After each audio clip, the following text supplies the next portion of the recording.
So I'm just going to, it's over to me now just to introduce our speakers today. Speakers who are coming for a second time. Welcome, Isabel Shaw and Isabel Nisbet and Stuart Shaw. Apologies there. Who are going to be talking about public perceptions in educational assessment. It's an absolute joy to have Isabel again. Isabel Nisbet's career started in government and regulation, including the regulation of medicine and medical education, as well as educational assessment, with a real steer towards fairness and ethics. Isabel was the first CEO of Ofqual, after which she joined Cambridge International Education Examinations, based in Singapore. And now serves as on a number of advisory committees across the UK and on boards of governors for 4 English universities. She's Vice-Chancellor for the University of Bedfordshire. Isabel has maintained an active interest in the theory and practice of educational assessment and has collaborated with Stuart Shaw. This is now going to be, there's a 3rd book on the way, so 2 books already. And Isabel's background is in philosophy. So welcome, Isabel, and thank you. Also welcome Stuart Shaw, is an educational assessment researcher, consultant and author.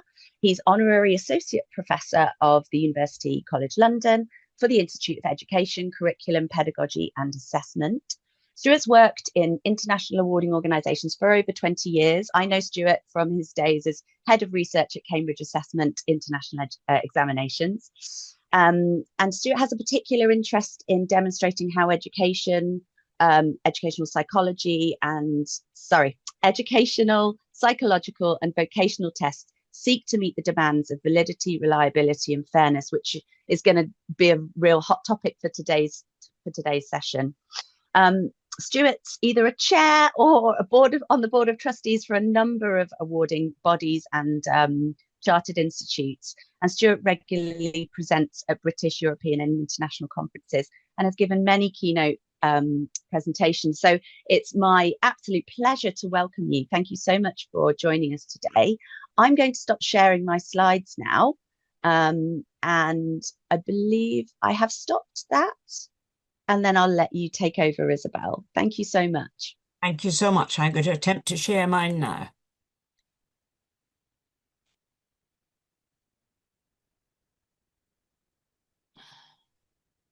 Yeah, that's sharing. Now, can you just confirm that you can see these? Yes, I can see them. It's great. And when I move them on, if they don't move on, shout at me.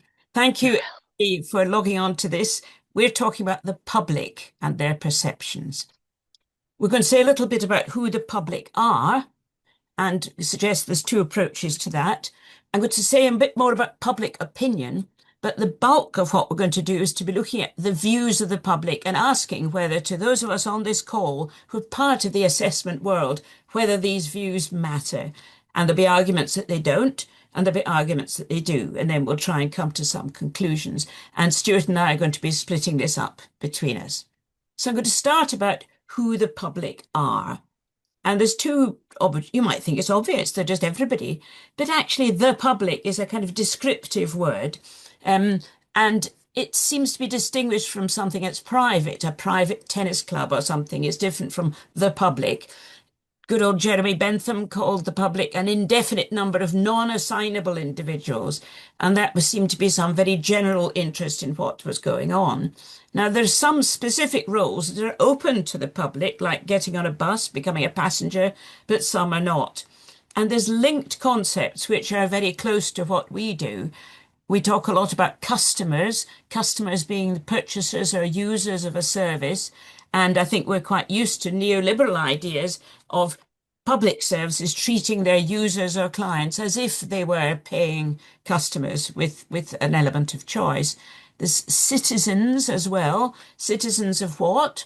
Of a town, of a local authority ward, of a country, of a continent, of the world or whatever. And then there's concepts of voters, but what about non-voters?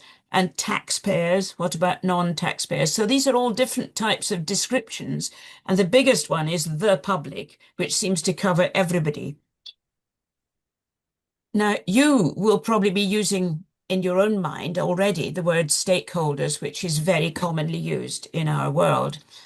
Looking back a little, that was introduced in the 1960s to bring together stockholders and shareholders in commerce, but it's now commonplace for that to be extended in our world to cover everybody who is affected by what we do. So we talk about stakeholders as candidates, teachers, parents, employers, universities, perhaps our fellow employees, although people are not sure about that.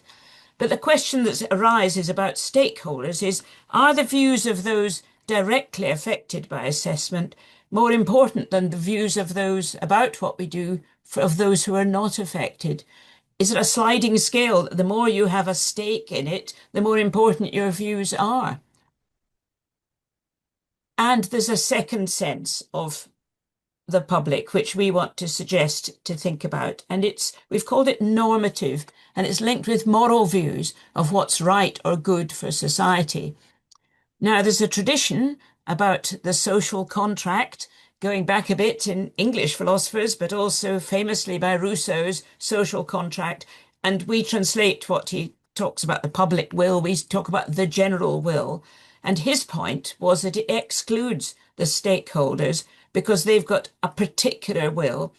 And he says, remove from these same wills, the wills of everybody, the pluses and minuses of the particular wills, and what's left of the sum of differences is the general will.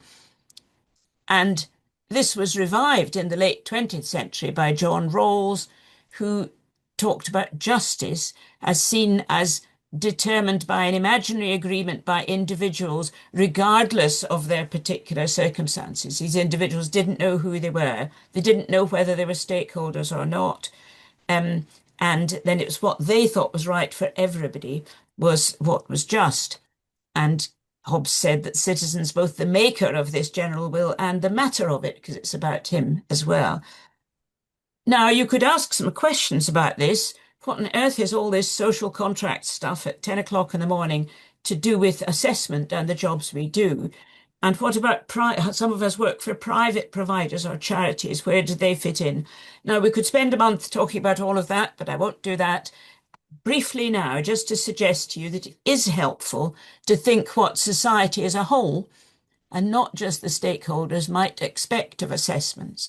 For example, that if we ever had to rely on them, if we ever got on the bus, as it were, they would mean what they say, there's validity, that they'd be properly run and accurately marked. I'm looking at assessment error at the moment. And there's an example of lots of examples, but a famous one in 2006 by the College Board in the United States just gave the wrong marks for a chunk of the candidates. And I've got a quote by Beatrice, a high school senior from Chester, Connecticut. We're trusting them to take care of everything, and then we find out they've messed up to such a big degree. So there's something there about what you expect. And also you might expect the process to be fair and right. And there's another idea about the public that I want to throw at you, and it's about the public sphere. And this was developed by the German philosopher Jürgen Habermas, who died 2 months ago at the age of 96 and was in post-war thinking in Germany. And one of the things he did was to try and encourage informed and listening exchanges about public affairs, and particularly post-war Germany about the role of the Holocaust and the like. And he talked about the public sphere as a place, whether it was a coffee bar or whether it was a piece of language where people with a common interest come together. And it was dialogue, including dialogue between experts and non-experts. And dialogue is not just the experts explaining to the non-experts what they do. It's about an exchange and listening. And for us, it might be dialogue about technical aspects, which the public may not understand or know to ask about, unless they're provoked to do so by something that happens, like the College Board tests.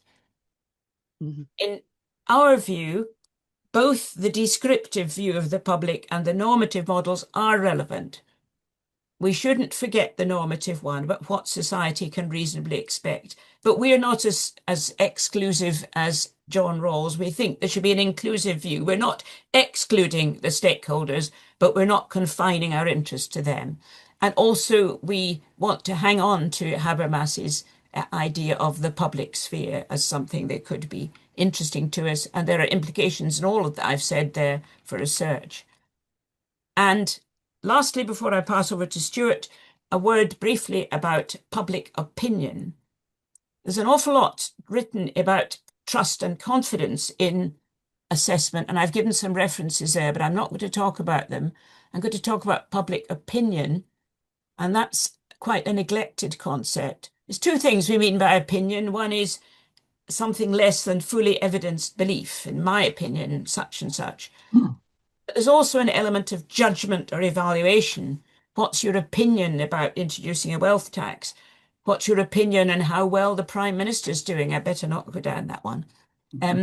That sense of opinion, including an element of judgment, was the one that was developed by Mr. Gallup. There he is, a picture of Mr. Gallup and the Gallup polls. That's what they were asking about. Now, the regulators of assessments, including Ofqual, where I used to work, and Qualifications Wales, they have longitudinal studies of what they call confidence about qualifications and assessments. And they both use confidence as a sort of bundle concept involving beliefs and evaluative judgments. One of them questions, do you think marking is accurate, for example? I don't think Beatrice would think it was, but we'll forget about that. Now, what Ofqual did, so they had a range of stakeholders. They asked candidates, parents, schools, the lots, universities. Qualifications Wales survey a representative sample of 1,000 adults in Wales, who are the public in another sense. Looking at what Qualifications Wales did, do these views of these 1,000 adults, are they important for us? Do they matter? Should they matter to us? And having asked that, I'm passing on to Stuart. Thank you, Isabel. So Isabel has outlined some important concepts. She's talked about trust, public opinion, and of course the two models, the descriptive and normative models, which are both relevant to assessment. What I'm going to do now is to play the bad guy and look at the first set of arguments in support of the notion that the views of the public do not in fact matter. Next slide. The first argument is that the public is ignorant, ill-informed, and lack expertise, not being tutored as they are in the ways of educational measurement and assessment in the same ways that we are, in fact. Now, some educational experts have contended that public opinion should not dictate or shape or fashion the more technical aspects of assessment and measurement. Is this a case for expert guidance? Experts will undoubtedly argue that public policy may well include educational standards and standards over time, but they should be based on robust, evidence-based professional consensus rather than perhaps uninformed public opinion. Now, there are a number of issues that arise from a position in which the public opinion is in fact driven by ignorance. For example, public opinion can lead to harmful policy outcomes. And examples of this can include the adoption or espousal and implementation of ineffective assessment systems, but can also lead to a decline in, for example, educational standards. And there exists, I believe, a prevailing belief or notion that non-experts, in this case the public, invariably think in terms of black and white, whereas experts think in shades of grey. Now, if this happens to be the case, then inevitably a communication gap will open. Next slide. One example of how the public do not heed expert advice is given to us by two researchers, Clinton and Grissom, and the references are in the slides. Clinton and Grissom take advantage of the importance of citizen-driven performance-based accountability in education policy in Tennessee, and they conducted a survey experiment that identifies the effect of new information, mistaken beliefs, and differing considerations on the evaluation of public officials and policy reforms.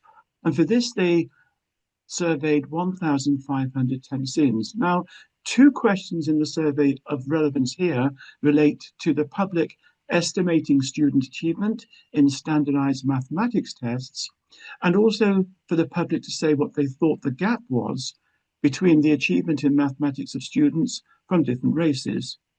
Now, generally, the first time they were asked the public thought the achievement gap between the different races was bigger than it was. However, and importantly, when asked a second time, having been told the correct figures, many still stuck to their prior and false beliefs about the race achievement gap. Next slide. A further example in support of arguments against public opinion relates to the public's outrage, perhaps, at assessment error. There is increasing research, I believe, garnering evidence relating to the public's perception of two concepts, precision and accuracy, in educational measurement and assessments.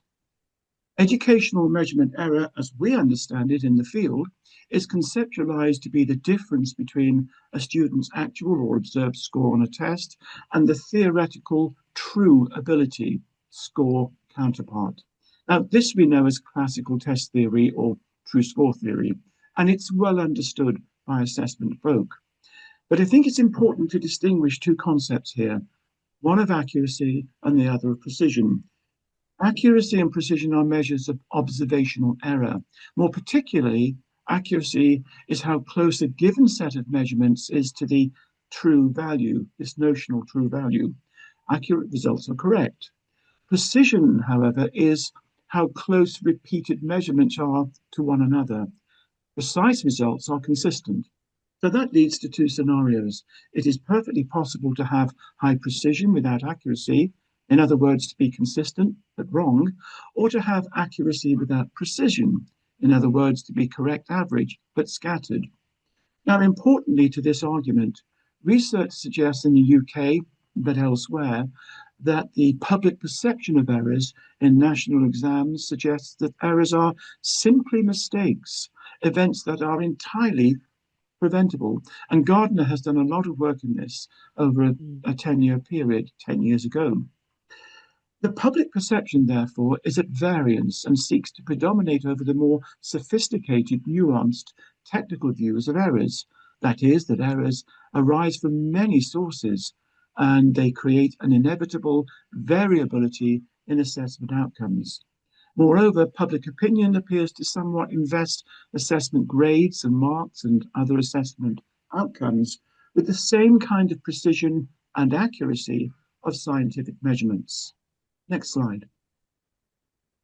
Now, according to Gardner, public perception of error does not rest or sit very easily with academic and professional understanding that grades and marks are assigned, variable grades, rather than being measured.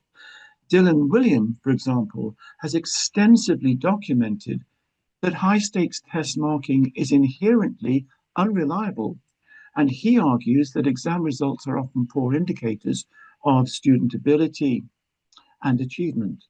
He reports a lack of awareness about prevailing unreliability and variability in all marking. And I think for me, the important message here is that misunderstanding leads to increased public disappointment, media pressure, and distrust when results do not align with expectations. Next slide. Public views are inconsistent. Samuel Popkin, some of you may know, is an American political scientist, and he wrote an important book, The Reasoning Voter, Communication and Persuasion in Presidential Campaigns, and this was written back in 1991. Now, Popkin contends that attempts to measure error reveal inconsistency and change in the political domain. He argues that issues are unearthed, if you like, not necessarily because the public is inadequately educated or knowledgeable, skilled or motivated. He claims ambivalence. Ambivalence is simply an immutable fact of human nature, part of our human condition. How often is it the case that you and I, many human beings, can appear to hold simultaneously opposing thoughts, feelings, desires toward a person, object, or situation? What then does all of this mean for the public and its views on educational assessment? Well, as a consequence of this inherent human trait, the public use information shortcuts, which are often described in the political fiefdom as heuristics, when making decisions with new and personal information, forcing out the old impersonal information to guide their views. This, according to the philosophy of political science, can lead to potentially unstable and volatile public opinion. Now, Popkin coins a phrase which is low information rationality, or otherwise known as low information voter. But this suggests that citizens, in particular in the US, can make correct or efficient decisions in politics or daily life, despite possessing very limited information. Instead of exhaustive research, individual voters use these heuristics, the shortcuts, such as party cues or endorsements or media trends, and to act as if they are fully informed rather than having a deep political knowledge to make informed decisions. However, voter decisions can lead sometimes to or be compounded by cognitive biases. Next slide, please.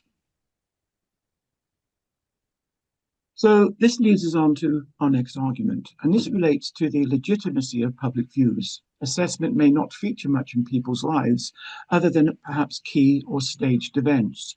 This can be compared to important but seldom discussed aspects of healthcare, social care, and we've given examples in the slide. But this all leads to and suggests a danger that the views of the public who are not currently engaged in or involved with education are somehow out of date or reflect something of a partial or selective, even sugar-coated recollection of their own personal experiences. I recall loving examinations when I was taking them because I always did my work to do them. And when I didn't do my work, I knew I was going to fail, so I didn't love them. But maybe I didn't love them quite as much as my memory suggests. Members of the public may well have a stake in educational assessment that they simply do not recognise.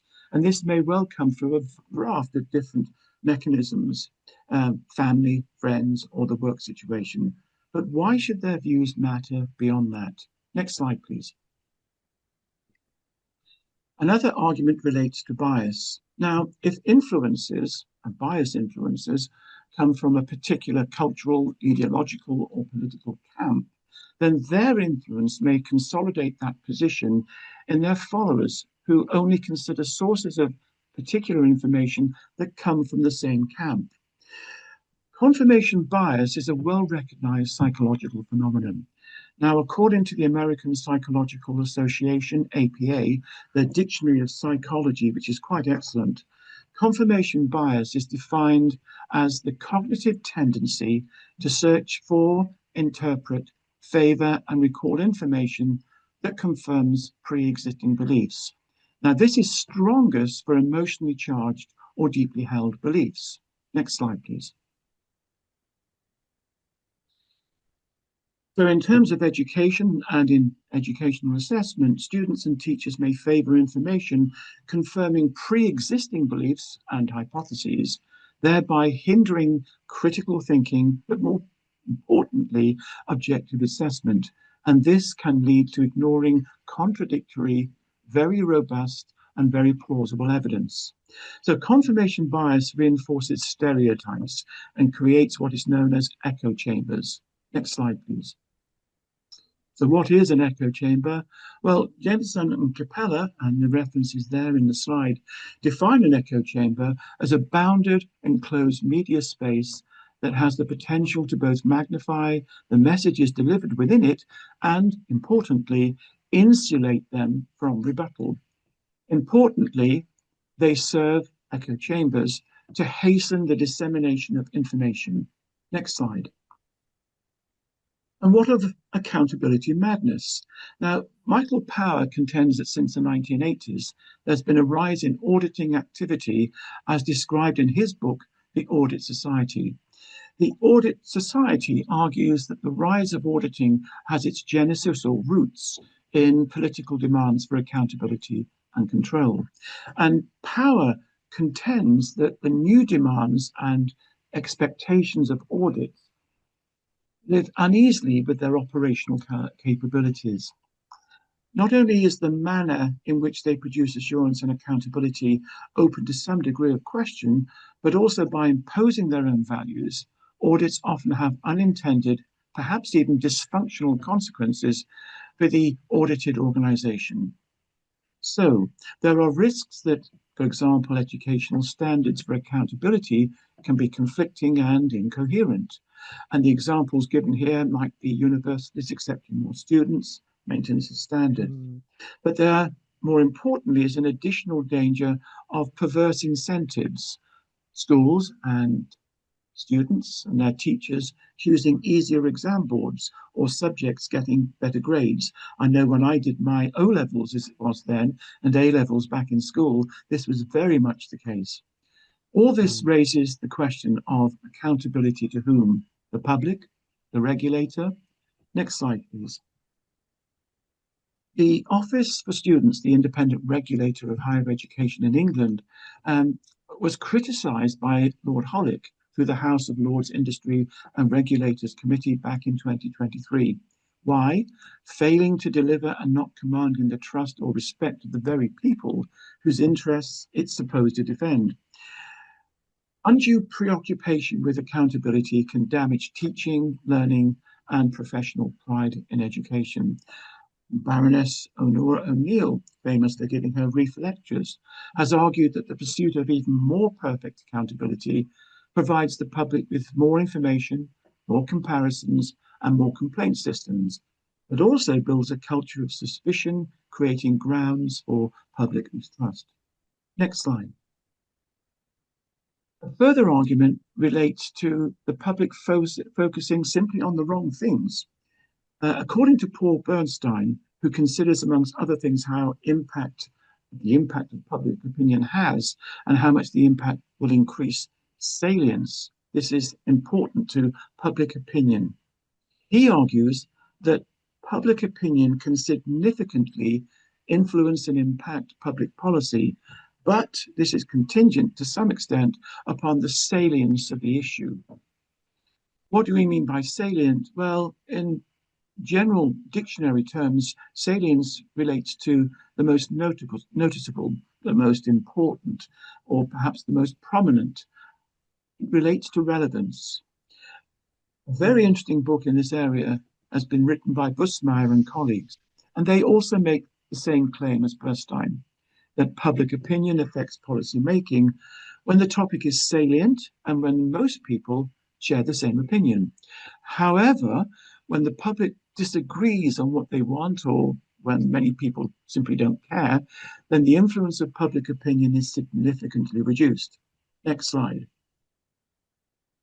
So Bussmeyer and colleagues speak about loud but noisy, and quiet politics. It's a fascinating read. And if you have the time or the inclination, I would suggest you read the book.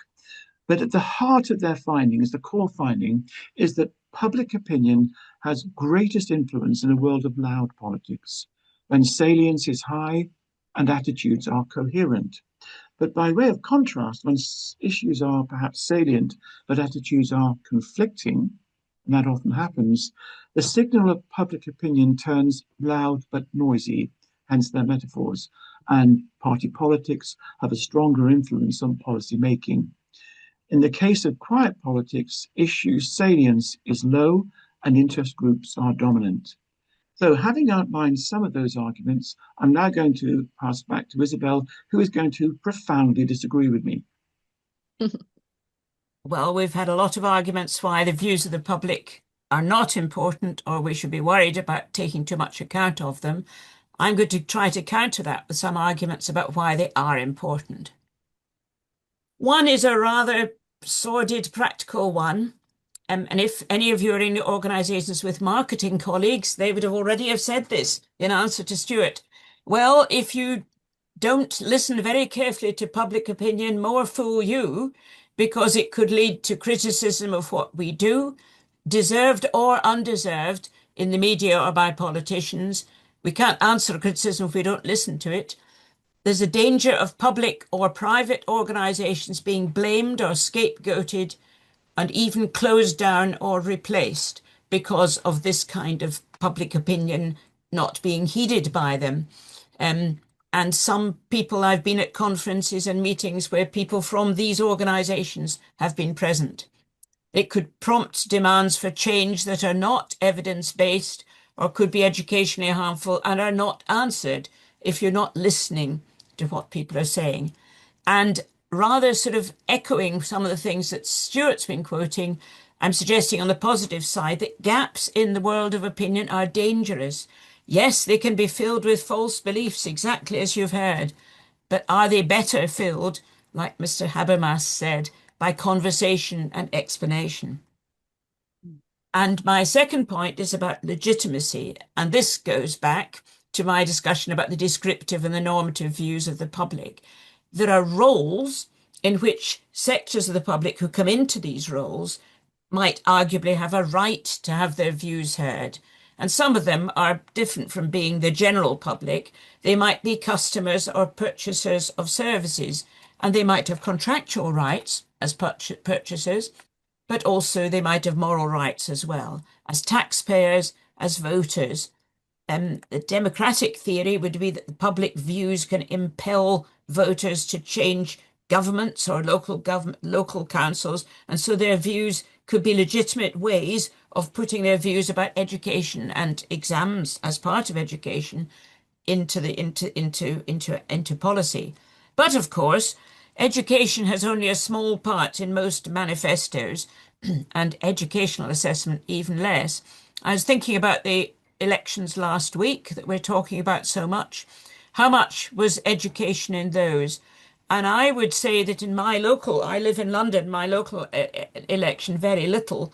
But in Wales, where there's been a change of the leading authority, in fact, it was discussed a great deal, perhaps not the details of assessment, but education itself was, including the outcomes of international assessments where Wales has been doing very poorly. So there is a question, is there a legitimate view for the public in any of these roles? But more generally, going back to my normative view of the public, is the public entitled to have a view of what a good society would look like? And should we, as service providers, be influenced by these views? And what part would education or educational assessment fit in such a vision? And again, if you stand back and forget about our roles in our day jobs and think, what do we feel a good society would look like? What role does education have in this? And what part does assessment have in that? What would good assessment look like to us? I'd suggest to you that that is a legitimate question. It's an important moral question. And the importance of these kinds of judgments in society are evidenced by recent history. Now, of course, is the legitimacy of public views impaired? Yes, it could be by imperfect or rather partial experience. If I am the parent of somebody who's been given the wrong mark, leaving aside the details of what I mean by that, if that's my perception, my whole perception of assessment could be jaundiced by that. On the other hand, I have a legitimate public view, and that could lead to a debate about what good assessment would look like. Now, this question of expertise, should the experts be left to get on with it? This is linked to a thing called the demarcation debate in the philosophy of science. And it's the question, could science or should science be left to the scientists? An example of that is a very interesting article by Stephen John, a professor at Cambridge, about the decision by the United Kingdom government to change their policy about which cancer drugs would receive public funding, not because the medical evidence led to that, but because there was a strong public campaign to support that happening. Is that right? For that kind of decision to be influenced by social and political argument? Or should educational assessment be called what I can't even pronounce, an epistocracy, left to the experts, governed by your own understanding and standards, and you will be aware of the internal quality assurance procedures in the organisations that we come from, and they are often very thorough and very good. So can we just be left to get on with it? Now, one view is don't interfere with professional gold standards in that sense, but the opposite view is to challenge that, to say even the professional standards that we're talking about can be culturally and socially determined, and they don't deserve a free ride. Demarcation can just be an excuse for the experts not being held to account. And anyway, the gold standards might be a convenient professional myth. Stuart's referred to some of the work by Dylan Williams. Some of that's been myth busting, about some of the professional myths about assessment. Is there a middle way? And I'm suggesting to you positively, in thinking carefully and respectfully about the public, there is a middle way to provide a language and literature, going back to Habermas and his ideas, to enable the public and experts to listen to each other. Going back to John Dewey, he said that expert and non-expert members of the public need each other. And there's a need for experts to win trust, to exercise their professional knowledge and skill, and to recognize when that trust's been shaken. So, for example, by a news story about a bad mistake, I referred to the College Board mismarking of some tests. That was an accuracy question, because what happened was that there was condensation in the room where some of the papers were kept, and some of the papers actually physically expanded and were misread by the scanning machine, and that's what caused it was the wrong marks. And we need to listen to the concern that proves and the damage to trust.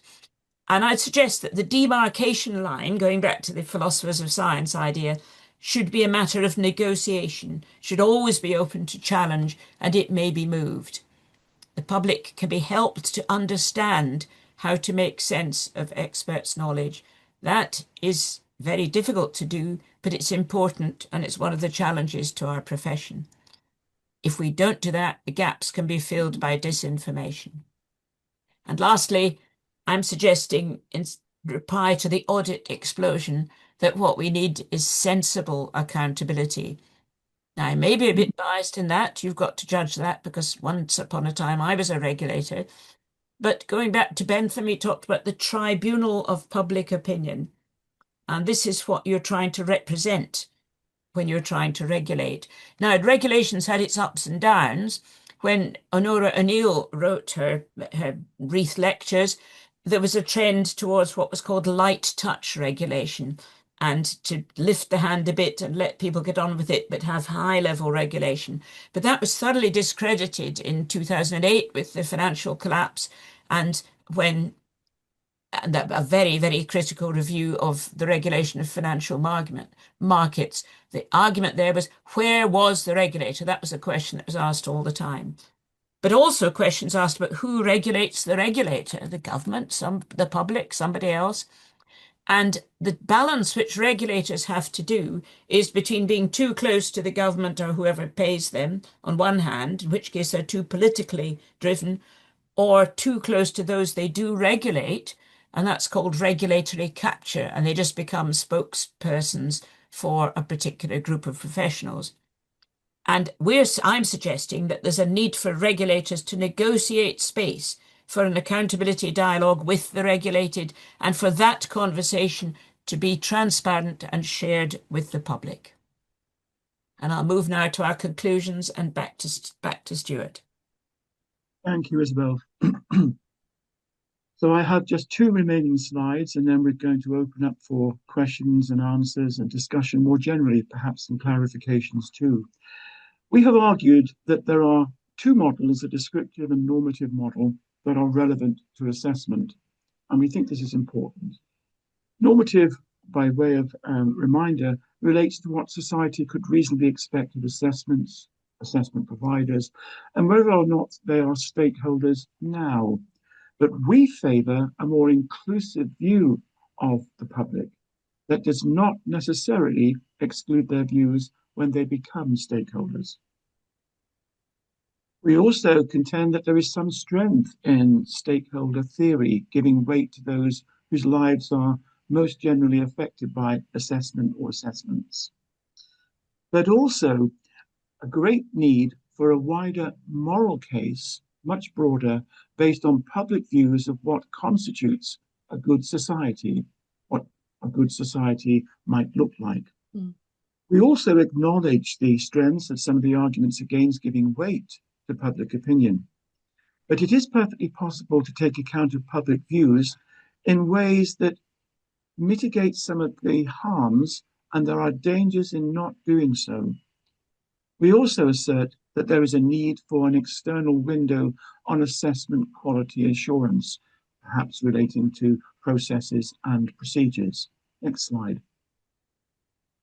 And finally, by way of reflection, according to the Brookings Institute, public opinion is an elusive commodity. And I've reflected upon that, meditated upon it, and still not quite sure if I understand what it really means.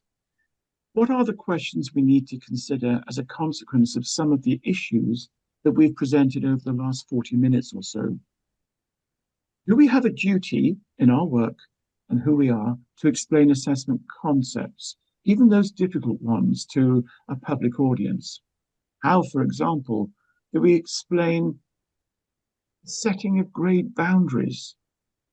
We take that for granted, especially if we've worked in operational contexts, as I know Gwyneth and I have, in awarding bodies. And what about examinations that have unusually low, apparently, pass marks? Do we have lessons to learn from other disciplines? And I think we do. Disciplines of science and medicine. And as a former scientist, physicist myself, I'm particularly influenced by those who recognize roles in academia and the media, like Hannah Fry. Now, those of you who don't know, her work on complex data and algorithms and her role as the the first professor of the public understanding, that's important, public understanding of mathematics at Cambridge University. And one of my own personal heroes, as a former physicist myself, is Brian Cox. We know him as the physicist and musician, of course. Now, he's a professor of particle physics in the Department of Physics and Astronomy at the University of Manchester, but also the Royal Society Professor for Public Engagement in Science. Why am I concentrating on just two of the many influences, the biased influences, some might say? Well, both of these scientists, Hannah Fry and Brian Cox and others, have an extraordinary gift for explaining complex phenomena in readily accessible ways, in ways that the public can understand. And the supreme example of that, from my perspective, was Einstein. He could describe general relativity, which counterintuitively was far more complex than special relativity, in ways that the public could get immediately. There are other questions too that we need to consider. What does all of this mean for research? But ultimately, I think, is it our responsibility to explain and listen, and to explain and listen more carefully and with greater patience? There are some people who are extraordinarily gifted as scientists within educational measurement and assessment, not necessarily the best communicators. But I think it's hugely important that we take the time to explain our concepts, our ways of working, and our understanding.